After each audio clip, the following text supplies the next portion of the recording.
Cherchez encore. On est le 8 février 2021. Je viens sur la trompette ce matin encore. Et je viens proclamer le retour de notre Seigneur Jésus-Christ. Amen. Soyez bénis, soyez renouvelés, soyez aussi encouragés. Amen. Que notre Dieu nous donne, qu'il nous donne à tous de continuer. Amen. La marche de sainteté. Parce que la Bible dit, recherchez la paix et la sanctification sans laquelle nul ne verra Dieu.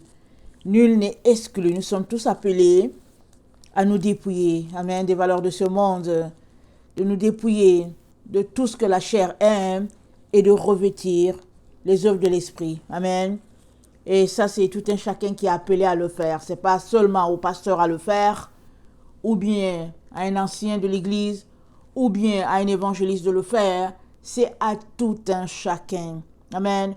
Alors, celui qui manque de le faire, il en verra les conséquences dans sa propre vie. Amen. Alors, je nous encourage tous, sans exception, à nous sanctifier, à nous purifier, à quitter toutes ces choses-là qui nous gardent loin de notre Seigneur Jésus-Christ. Amen. On est dans les temps de la fin. Amen. On est dans les temps, les dernières minutes. Amen. De notre temps sur la terre. Alors, des dernières minutes, ça peut correspondre à quelques années, peut-être 2, 5, Dieu seul sait qu'est-ce que ça veut dire quelques minutes dans le monde spirituel. Mais une chose est sûre, on est, amen, dans vraiment les derniers temps, la fin. Et il n'y a pas longtemps, il y a un de mes enfants qui disait, mais maman, si Jésus revient d'ici 3 ans, ou bien même 4 ans, mais comment on va faire d'ici là? Comment on va faire? Ce serait bien s'il vient déjà maintenant. Parce que comment on va faire? Je dis, c'est ça, on va continuer de se dépouiller.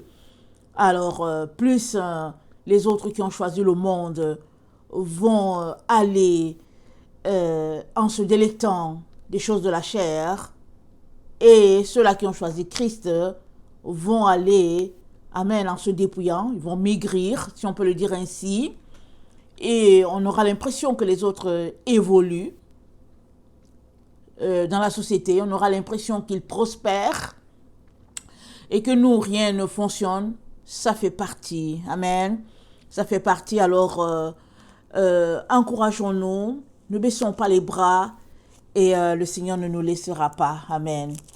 Alors que le Seigneur bénisse sa parole. Alors là, ça va faire 2 jours que je suis venue en ligne. Samedi, j'ai pas pu, samedi je me suis reposée vraiment, j'ai pris le sabbat à plein. Hier, j'ai apporté une vidéo, mais avec le Super Bowl, il y avait tellement de bruit. Amen. J'ai fait ma vidéo, j'étais à l'étage, mais il y avait tellement de bruit au rez-de-chaussée que j'ai dû décider de la réécouter encore pour voir si ça vaut vraiment la peine que je la mette en ligne. Amen. Alors, donc c'est un peu ça, c'est pourquoi il n'y a pas eu de vidéo hier. Et quand je vais finir avec celle-ci, je vais me réécouter pour voir si c'est le bruit, le bruit des sportifs qui domine sur ma prêche. Amen. Alors si c'est leur bruit qui domine, bon voilà, on va tout simplement laisser faire. Mais s'il y a quelque part quand même, malgré le bruit, le message passe, alors cette vidéo, la vidéo d'hier, viendra après celle-ci. Alors soyez bénis. Alors je viens continuer sur Luc 21. Je pense qu'il reste 2 messages. Amen. Sur Luc 21. Alors, juste pour un bref rappel, c'est que le Seigneur avait donné Luc 11 et puis Luc 21. Amen. Il m'avait demandé d'apporter des enseignements là-dessus. Alors, j'ai déjà apporté des enseignements sur Luc 11. Et puis peut-être, à quelque part, je vais voir si je peux apporter un autre enseignement sur... on n'allume pas une lampe pour la mettre sous le boisseau. Parce que j'en ai longuement parlé. Et puis là, ça se trouve aussi faire partie. Amen. Je pense que c'est dans Luc 11. Et cette partie-là, je l'ai sautée. Parce que je cherche toujours, je relis ça souvent pour voir est-ce que le Seigneur va me donner un autre aspect. Amen, de cela. Alors, c'est ça. Sinon, aujourd'hui, je viens parler de Luc 21, le verset 20 au verset 33. Et la dernière partie que j'ai gardée pour la fin, le verset 34 à 38. Amen. Alors, je vais lire et on va passer sans tarder à ce que le Seigneur a pour nous en ce jour. Lorsque vous verrez Jérusalem investie par les armées, excusez-moi, je vais lire le titre, Exhortation à la vigilance. Lorsque vous verrez Jérusalem investie par des armées, sachez alors que sa désolation est proche. Alors que ceux qui seront en Judée fuient dans les montagnes, que ceux qui seront au milieu de Jérusalem en sortent, et ceux qui seront dans les champs n'entrent pas dans la ville, car ce seront des jours de vengeance pour l'accomplissement de ce qui est écrit. Malheur aux femmes qui seront enceintes et celles qui allaiteront en ces jours-là, car il y aura une grande détresse dans le pays et de la colère contre ce peuple. Amen. Regardez, il y a une précision contre ce peuple. Ils tomberont sous le tranchant de l'épée, seront amenés captifs parmi toutes les nations, et Jérusalem sera foulée aux pieds par les nations jusqu'à ce que les temps des nations soient accomplis. Il y aura des signes dans le soleil, dans la lune et dans les étoiles, et sur la terre il y aura de l'angoisse chez les nations qui ne sauront que faire au bruit de la mer et des flots. Les hommes rendront l'âme de terreur dans l'attente de ce qui surviendra sur la terre, car les puissances des cieux seront ébranlées, et alors on verra le Fils de l'homme venant sur une nuée avec puissance et une grande gloire. Quand ces choses commenceront à arriver, redressez-vous et levez vos têtes parce que votre délivrance approche. Il leur dit une comparaison, voyez le figuier et tous les arbres. Dès qu'ils ont poussé, vous connaissez de vous-même en regardant que déjà l'été est proche. De même, quand vous verrez ces choses arriver, sachez que le royaume de Dieu est proche. Je vous le dis en vérité, cette génération ne passera point que tout cela n'arrive. Le ciel et la terre passeront, mais mes paroles ne passeront point. Amen. Que le nom de notre Dieu soit béni. Donc voilà, le titre c'est Exhortation à la vigilance. Alors, donc c'est quoi la vigilance? Amen. La vigilance, être vigilant, c'est surveiller avec attention soutenue. C'est être attentif. Amen. C'est une action permanente de contrôler, amen, son environnement, amen, par rapport à quelque chose. C'est d'observer les signaux. C'est d'enregistrer en même temps, c'est d'observer et puis c'est de faire attention, c'est de préoccuper par la chose qui nous intéresse. Amen. Alors, quand on parle de vigilance, on parle d'œil, on parle d'éveil, on parle de méfiance, on parle de prévoyance, on parle aussi de discernement. Alors, quand à quelque part on te dit d'être vigilant, hein, on est en train de te dire ouvre tes yeux. Amen. Et saisis ce qui se passe, ouvre tes yeux. Et puis regarde ce qui se déroule autour de toi. Amen. C'est ça que ça veut dire. Alors, Éphésiens 5, on le connaît, verset 14 nous dit quelque chose qu'on a déjà lu plus d'une fois. Amen. Et puis je vais... Éphésiens 5. Amen.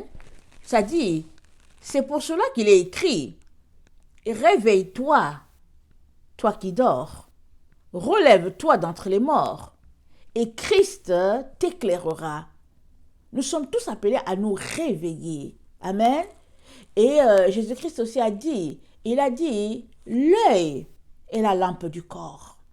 Si ton œil là est en bon état, tout ton corps est éclairé. Mais si ton œil est en mauvais état, alors, et qu'il y a une petite partie qui est dans les ténèbres, alors ça veut dire que tout ton être entier n'est pas éclairé à 100%. Il est en train de nous dire que notre œil spirituel, amen, doit être constamment en bonne santé. Alors, pour que l'œil spirituel soit en bonne santé, l'œil, nous savons tous que l'âme, notre âme, amen, ça c'est la porte d'entrée, amen, de notre personne, notre âme, amen. Alors, dans notre âme, qu'est-ce qu'il y a? C'est-à-dire que l'œil, c'est la porte d'entrée pour notre âme.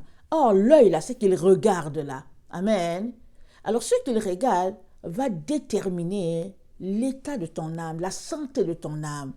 Si tu passes ton temps à regarder des films pornographiques, amen, ne sois pas étonné que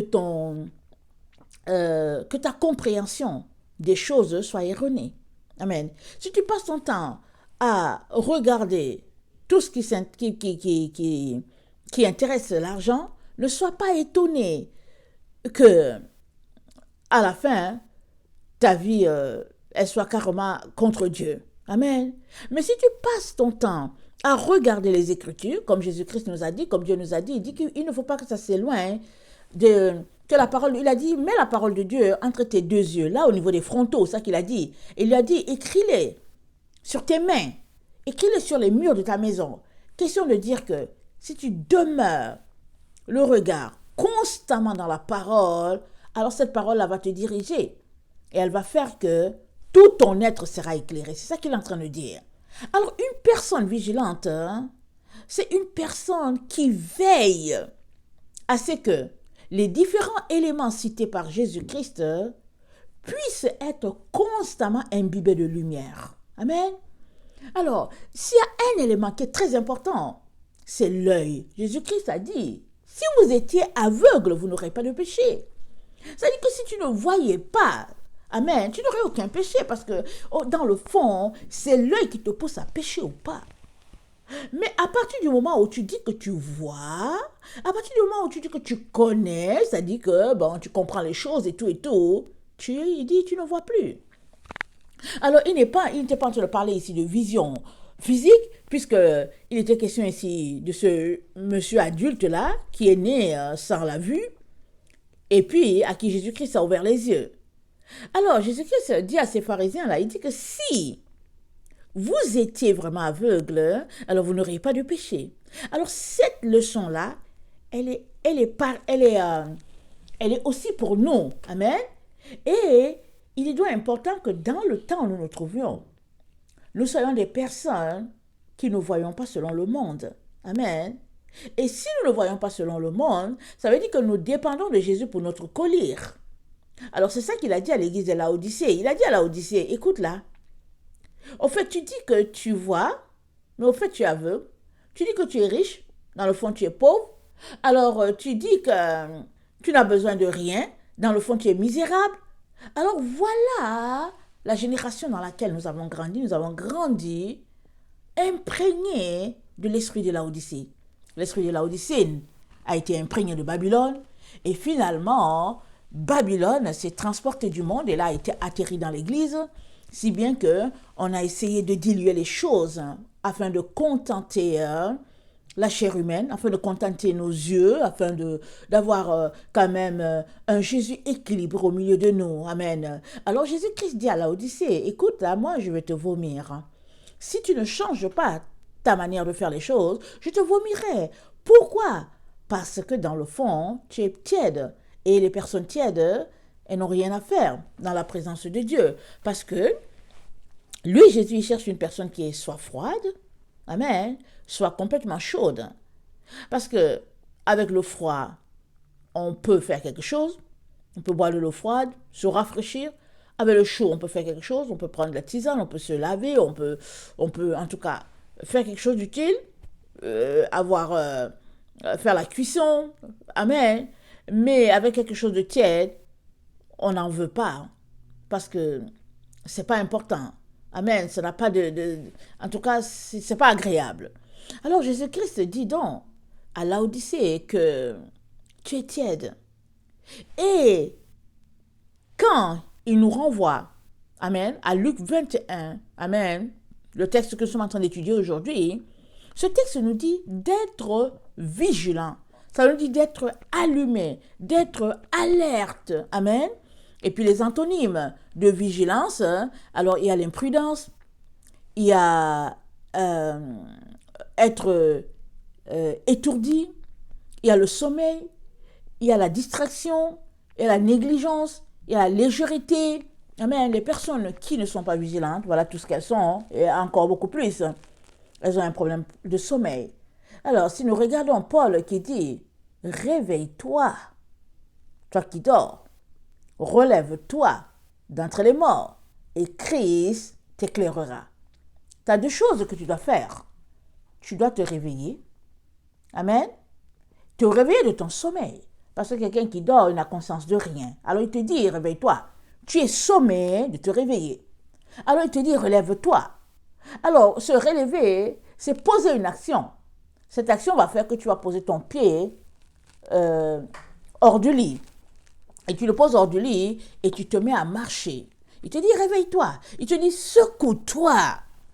Alors, mets-toi à faire des recherches, à savoir dans quel temps nous sommes. C'est ça qu'il est en train de te dire. Il dit, secoue-toi, allez, secoue. Et après, maintenant, tu seras éclairé. Quand Dieu va voir tous les efforts là que tu fais pour savoir où est la vérité, où est le chemin, il va t'éclairer. Un peu comme ce qui se passe avec les musulmans. Les musulmans, en tout cas, ils grandissent, comme tout un chacun, ils grandissent dans les familles où on leur dit que c'est Mahomet qui sauve. On leur apprend à faire 5 prières. Ils s'en vont à l'école coranique. Ils récitent les versets, ils récitent les versets, ils récitent les versets. Et ils le font vraiment avec beaucoup de zèle pour certains. Et à ceux-là, beaucoup finissent par connecter à Jésus. Parce qu'à un moment donné, ils se disent, mais voilà des années et des années que je récite mon Coran, que je prie. Et il est où, ce Mahomet? Et finalement, Jésus vient leur dire que non, en fait, c'est lui, Jésus, au fait. Il n'y a pas de Mahomet ici. Il vient leur dire que non, le prophète Mahomet, là que vous cherchez, en tout cas, laissez tout ça tomber. Il ne va pas vous sauver. Mais moi, Jésus-Christ, je vais vous sauver. Amen. Et ils finissent par connecter. Alors, Jésus-Christ nous dit, si tu te réveilles là, et que tu te relèves, tu seras éclairé. Donc, il est en train de nous renvoyer la balle. Il est en train de nous dire que le problème, dans le fond, c'est de notre côté. Amen. Le problème est de notre côté. Et puis, si nous sommes aussi honnêtes envers nous-mêmes, on se rendra compte que souvent, on est rempli de paresse. On ne veut pas faire grands efforts. On veut payer quelqu'un pour qu'il cherche pour nous. Ou bien, on veut juste des réponses toutes faites. Alors, on veut se concentrer à étudier nos mathématiques. Et puis, on veut quelqu'un qui va nous dire, au fait, dans quel temps on est.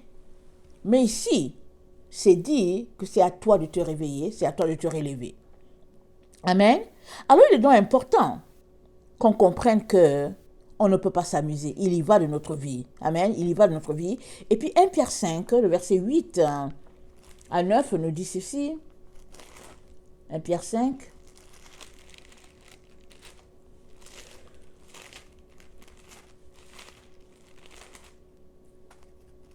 « 8 à 9. Soyez sobres.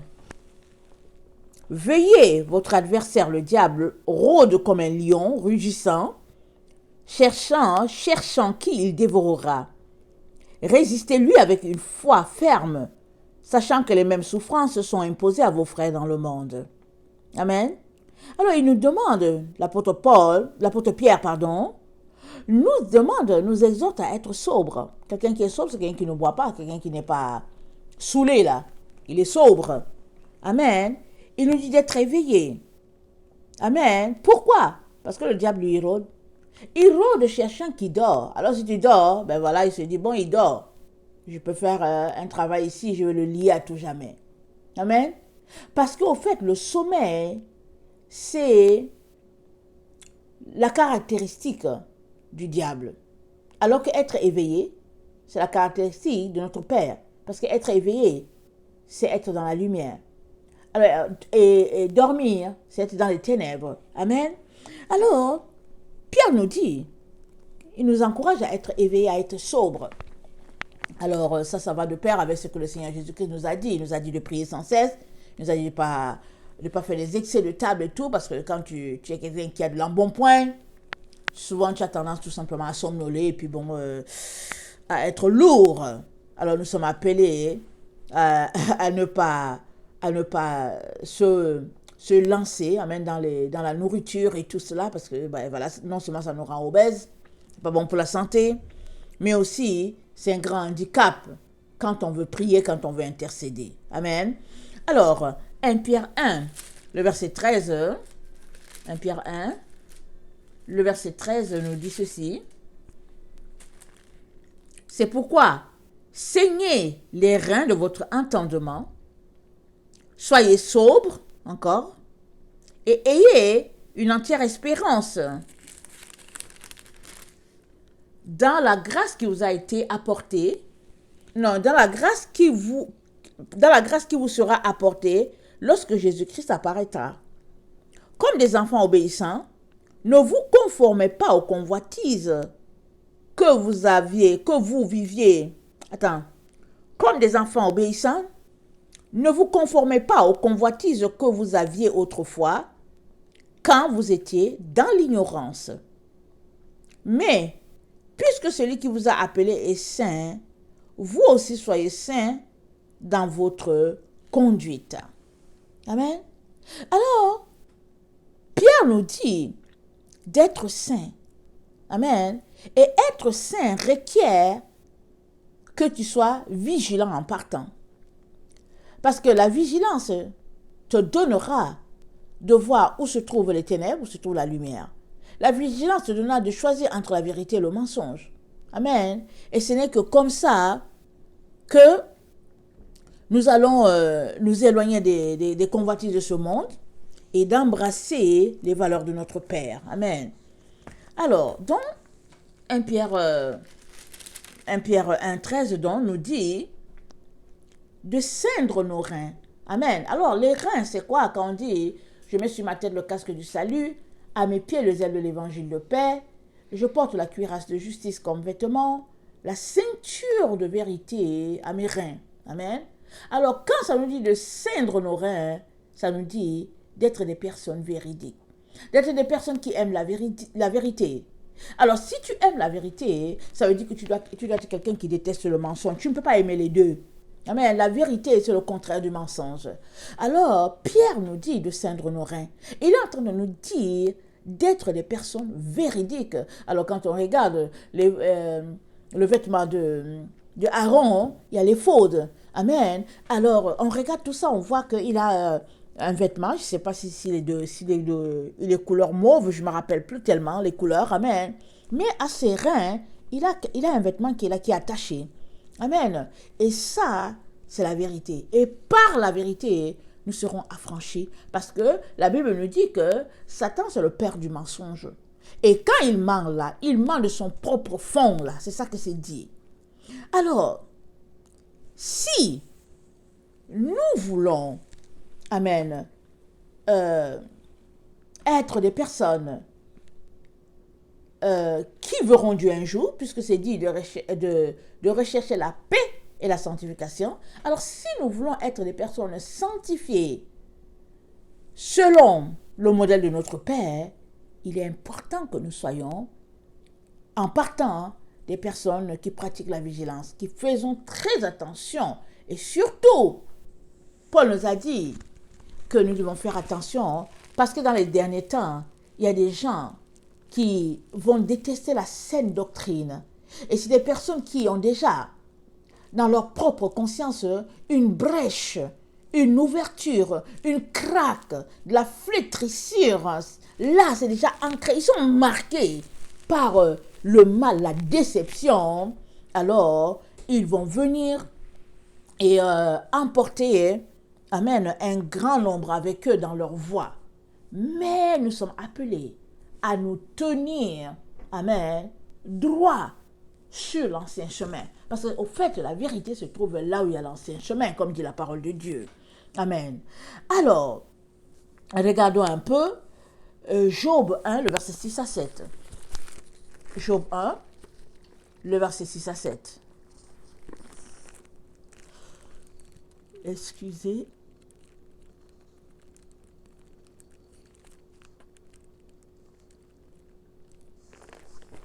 Ça nous dit ceci. Or, les fils de Dieu vinrent un jour se présenter devant l'Éternel, et Satan vint aussi au milieu d'eux. L'Éternel dit à Satan, « D'où viens-tu » Et Satan répondit à l'Éternel, « De parcourir la terre et de m'y promener. » L'Éternel dit à Satan, « As-tu remarqué mon serviteur Job? Il n'y a personne comme lui sur la terre. C'est un homme intègre et droit, craignant Dieu et se détournant du mal. » Et Satan répondit à l'Éternel, « Est-ce d'une manière désintéressée que Job craint Dieu? Ne l'as-tu pas protégé? Lui, sa maison et tout ce qui est à lui, tu as béni l'œuvre de ses mains, et ses troupeaux couvrent le pays. Mais étends ta main, touche à tout ce qui lui appartient, et je suis sûr qu'il te maudira en face. L'Éternel dit à Satan, voici ce qui lui appartient, je te le livre seulement, ne porte pas la main sur lui, et Satan se retira devant la face de l'Éternel. On voit que il y a une conversation ici, il y a Satan qui se présente souvent. Amen. Parce que la Bible dit quoi? Jésus est là, intercédant pour nous. Amen. Alors pourquoi? Parce qu'il y a l'accusateur qui vient toujours nous accuser devant le Père, qui vient toujours, qui dit que, ah oui, il a fait ceci, elle a fait ceci, elle a fait ceci, elle a fait cela. Et Jésus dit, non, c'est mon enfant, j'ai payé. Voilà, elle a demandé pardon, alors c'est effacé. Mais Satan est constamment là. Amen. C'est pourquoi il est très important que nous puissions avoir une vie clean devant notre Dieu. Amen. Alors, ce n'est pas dit que si tu es tombé, c'est fini. Ça veut dire que si tu tombes, la Bible dit relève-toi. Amen. Relève-toi. Comment? Par la repentance. Alors, pour revenir à ce qu'on a lu, c'est dit les fils de Dieu vinrent un jour en présence devant l'Éternel. Et Satan vint aussi au milieu d'eux. Et le verset 7, l'Éternel dit à Satan, d'où viens-tu? Il me semble que si les fils de Dieu avaient vu Satan, ils allaient crier. Parce qu'ils connaissent l'histoire, ils savent qu'il y a eu un ange déchu. Parce que Satan, c'est un ange déchu. Il a été chassé de la présence de Dieu à cause de son cœur, à cause de son attitude. Amen. De la vie vraiment à l'encontre de Dieu. Parce qu'il est à l'encontre de Dieu, il s'oppose à ce que Dieu fait. Alors Satan est venu.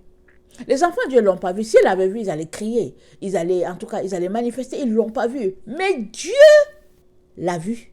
Amen. Il l'a vu. Il dit tout. D'où viens-tu? C'est cela, la vigilance. Amen. La vigilance, c'est que là où les autres trouvent que tout est OK, tout est correct, toi, tu as un bémol et puis tu dis, je ne pense pas que cette affaire-là, c'est de Dieu. Alors ils vont dire, bon, voilà ce que tu te prends pour qui? C'est pas grave. Et nous sommes appelés à pratiquer notre vigilance. Nous sommes appelés à ne pas nous accorder avec tout. La Bible nous dit, bien-aimés, ne donnez pas foi à tout esprit. Amen. Alors, on ne peut pas s'accorder avec tout ce qu'on entend parce que, par exemple, c'est un chrétien, c'est un pasteur et tout. Non. Alors, Satan, les enfants de Dieu avaient réunion avec leur père. Alors, ils étaient en réunion. Satan est venu se pointer au milieu d'eux. Peut-être que, comme il était un ange par le passé, dans la présence divine, il a su qu'il y avait réunion, alors il s'est pointé. Amen. N'oublions pas que c'est le prince de l'air. Amen. Mais il s'est pointé. Les enfants de Dieu, ils étaient dans leur réunion, ils n'ont pas remarqué. Dieu a remarqué, il lui dit, d'où viens-tu? Toi et moi avons besoin de ce type de discernement-là. Et pour cela, nous avons besoin de marcher proche avec notre Père. Et il nous revêtira. Amen. Des différents dons qu'il a mis à la disposition de ses enfants. Alors, la vigilance donc, amen, c'est le fait de voir ce que les autres ne voient pas. C'est le fait, amen, de discerner tout de suite une œuvre des ténèbres alors que tout est tellement bien caché, camouflé, de sorte qu'on ne puisse pas voir. C'est pour cela qu'il y a plein d'enfants de Dieu qui ne voient pas toutes les manigances de nos gouvernements, ils ne voient pas. Alors ils se disent, eux aussi ils embrassent, ils disent que oui, il y a une maladie, le Covid, il faut aller se faire vacciner, Mais la terre est remplie de manipulations et de manipulateurs. Tout est fait pour pouvoir nous attirer dans un filet quelconque. Amen. Et le filet, c'est qui? C'est le filet de Satan. Tout est fait pour envoyer le plus grand nombre. Amen. En enfer. Amen.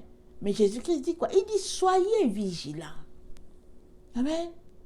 Et il nous dit, je vais retourner à notre texte, la partie qu'on va étudier demain, mais on a besoin de cette partie-là quand même. On a besoin de cette partie. Alors, il nous dit, attendez, c'est Luc 21. Excusez le bruit, ok?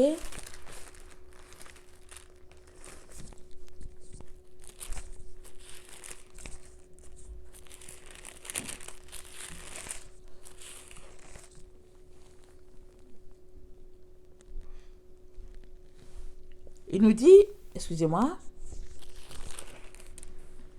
Prenez garde à vous-même, de crainte que vos cœurs ne s'apesantissent par les excès du manger et du boire, et par les soucis de la vie, et que ce jour ne vienne à vous à l'improviste. Amen. Veillez et priez en tout temps, afin que vous ayez la force d'échapper à toutes ces choses qui arriveront et de paraître debout. Veillez et priez en tout temps. Alors la vigilance demande qu'on soit aux aguets, en train de noter les changements dans l'air, dans l'atmosphère. On regarde au ciel, quand on se dit, ouh là là, tel que je regarde, on a l'impression qu'il va pleuvoir. Et ce sera une grosse pluie. Comment se fait-il qu'on est capable de regarder ça dans les signes, amen, dans la nature, et qu'on ne soit pas capable de voir ces signes à l'entretemps? Qu'est-ce qui se passe? Qu'est-ce qui se passe? Eh bien, ce qui se passe, c'est qu'on a été là alourdi par les passions de la vie.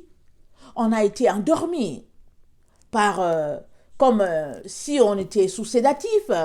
On sait que les sédatifs, les personnes qui ont des problèmes de dépression, qui ont des problèmes, qui sont hystériques, peu importe, on te donne des sédatifs pour te calmer.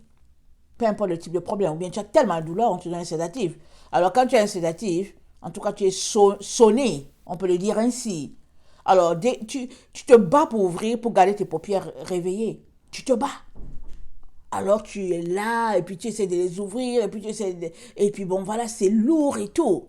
Alors c'est comme ça que les enfants de Dieu sont. En ce moment, ils sont sous sédatifs. Amen. Empêchés de voir ce qui se passe.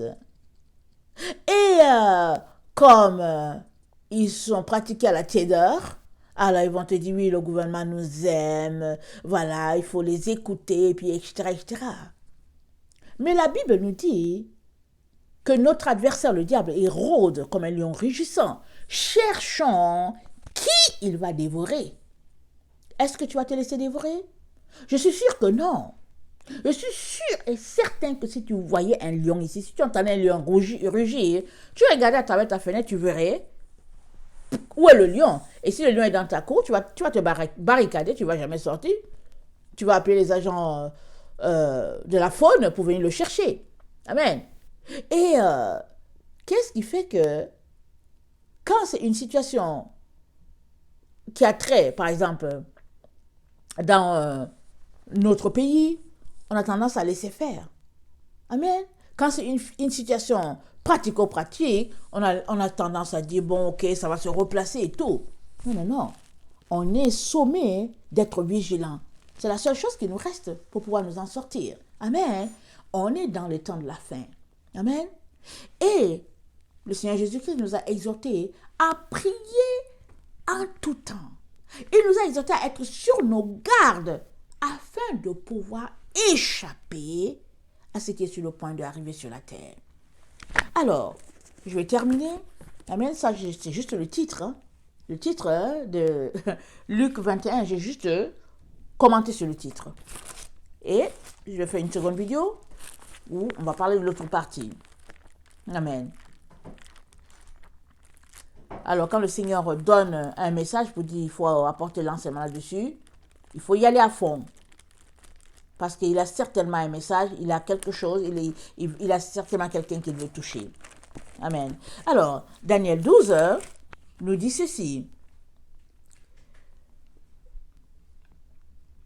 En ce temps-là, se lèvera Michaël, le grand chef, le défenseur des enfants de ton peuple. Et ce sera une époque de détresse telle qu'il n'y en a point eu de semblable depuis que les nations existent, jusqu'à cette époque. En ce temps-là, ceux de ton peuple qui seront trouvés inscrits dans le livre seront sauvés. Plusieurs de ceux qui dorment dans la poussière de la terre se réveilleront, les uns pour la vie éternelle, les autres pour l'opprobre, pour la honte éternelle. Ceux qui auront été intelligents brilleront comme la splendeur des ciels, la splendeur du ciel, et ceux qui auront enseigné la justice à la multitude brilleront comme des étoiles à toujours et à perpétuité.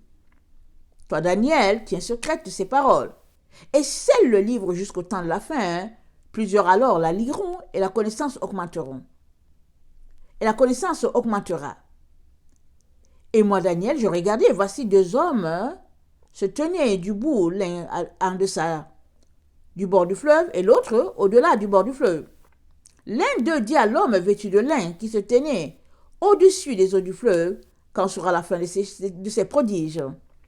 J'ai entendu l'homme vêtu de lin qui se tenait au-dessus des eaux du fleuve. Il leva vers les cieux sa main droite et sa main gauche, et il jura par celui qui vit éternellement que ce sera dans un temps, c'est-à-dire 1 an, des temps, c'est-à-dire 2 ans, et la moitié d'un temps, c'est-à-dire 6 mois. Et que toutes ces choses finiront quand la force du peuple saint sera entièrement brisée. Amen. Alors, j'ai déjà fait une vidéo, je vais encore faire une, que ce temps-là est sur le point de commencer. Amen. Cette année 2021. Amen. On est là, dans ce temps-là. Mais, à Daniel, il a été dit que ceux qui sont intelligents brilleront comme des splendeurs. Amen. Alors ici, être intelligent, c'est c'est synonyme de ceux qui auront été vigilants. Amen. C'est-à-dire ceux qui se seront conduits méticuleusement par rapport à la parole de Dieu. Alors, c'est dit que ceux-là, ils vont enseigner la justice à la multitude. À la multitude. Amen. Comment? Ils vont les réveiller. Ils vont dire, réveille-toi. Ils vont dire, on est dans le temps de la fin. Ils vont dire, hey, secoue-toi, on est dans le temps de la fin. Amen. Alors, mon cher frère, chère sœur, mon cher frère et ma chère sœur, soyons vigilants. Luc 21, juste le titre, ça nous appelle à la vigilance. Maintenant, quand on parle de vigilance, amen, on a vu tout à l'heure, attendez, je vais regarder, on a vu les synonymes, on a vu la prudence, on a vu la prévoyance, on a parlé deuil, éveil, méfiance. Amen. On a parlé aussi des antonymes qui sont la légèreté, la négligence et tout. Amen. On a parlé de tout cela. Mais, quand on parle de vigilance, il y a aussi l'aspect nourriture, comme Jésus-Christ a dit dans Luc 21, le verset 34, il a dit, prenez garde, afin que votre cœur ne s'appesantisse par les excès du manger et du boire. Ce que nous mangeons et aussi fait partie du fait qu'on soit des êtres éveillés ou bien des êtres endormis, ce que nous mangeons. Si tu te lèves le matin et que tu manges un gros morceau de poulet pour commencer ta journée, moi je ne vois pas comment tu seras éveillé. Hein? Je ne vois pas comment. Si tu te lèves le matin, tu manges des beignes ou bien des beignets, comme on dit, je ne vois pas comment tu seras réveillé. C'est pas possible. Alors souvent il y a des gens, en fait, quand les restaurants étaient encore ouverts, quand on allait souvent, vous savez, le matin, souvent il y a des restaurants, je veux dire des repas classiques. Amen. Alors les déjeuners, c'est le matin, souvent. Alors tu vas t'asseoir avec une soeur, un frère dans un café, un café, oui, un resto. Alors ils servent frites, saucisses, souvent toast, et puis une tasse de café. Mais quand tu regardes tout ça là, mais comment tu vas les faire commencer la journée? On va te servir un jambon, bacon. Alors, moi, non. Non, je n'ai jamais pris ces choses-là au déjeuner. J'ai dit non, mais comment je vais faire? Est-ce que je viens rencontrer quelqu'un dans un café, amen, pour aller m'endormir à la maison ou quoi? Non, mais je suis une mère, je suis occupée, j'ai tellement de choses à faire. Alors, quand j'allais souvent rencontrer quelqu'un dans un café, je prenais le minimum. Si c'était possible que je prenne des fruits, j'en prenais. Et puis sinon, je prenais mon pain, comment on appelle ça, mon morceau de pain, ma tasse de thé. Amen. Parce que je savais que la vie ne s'arrête pas pour moi là, après le restaurant. Il fallait que je continue ma journée et que je prépare mes messages. Quand c'était le temps des messages, sinon, il fallait que je rentre, m'organiser, préparer mes poèmes et puis j'ai passé tout le temps à écrire. Amen. Alors, tout cela pour dire que tu as le choix.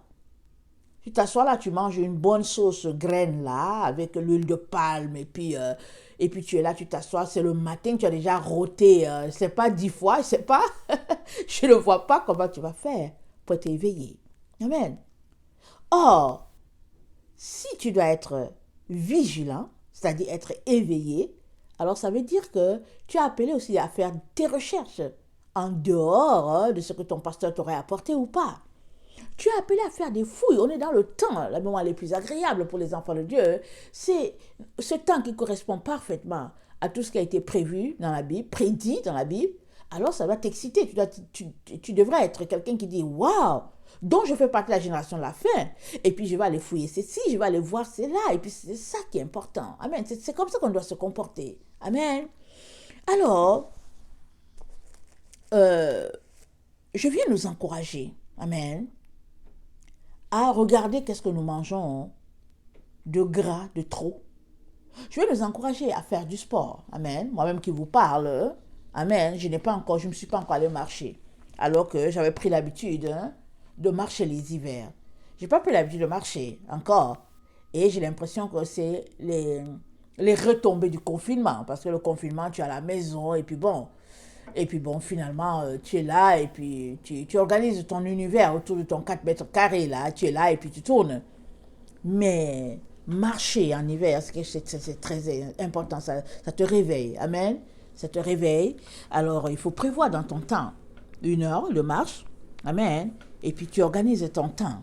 Il faut couper. Il y a des repas qu'on ne mange pas le matin. Et même le soir, il y a des repas qu'on ne mange pas parce que si tu le manges le soir, tu ne peux pas prier.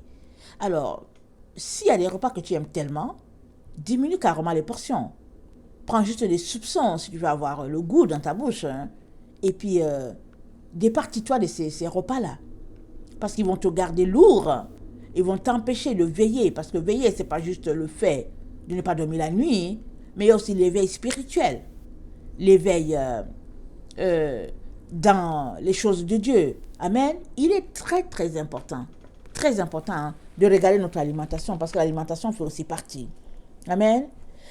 Alors, que le Seigneur nous donne de mettre vraiment, en tout cas, des efforts pour régler ce problème-là, parce que notre adversaire, le diable, il rôde comme un lion rugissant, cherchant qui il va dévorer, et qu'il ne te dévore pas, et qu'il ne me dévore pas. Amen, que le Seigneur bénisse sa parole. Je vous aime beaucoup, et Dieu davantage. Et on va commencer effectivement, maintenant, les versets, amen, de Luc 21, la partie qu'on a lue, parce qu'on a juste commenté sur le titre. Alors soyez bénis, je vous aime beaucoup, et Dieu davantage. Maranatha, Jésus revient. Amen et amen.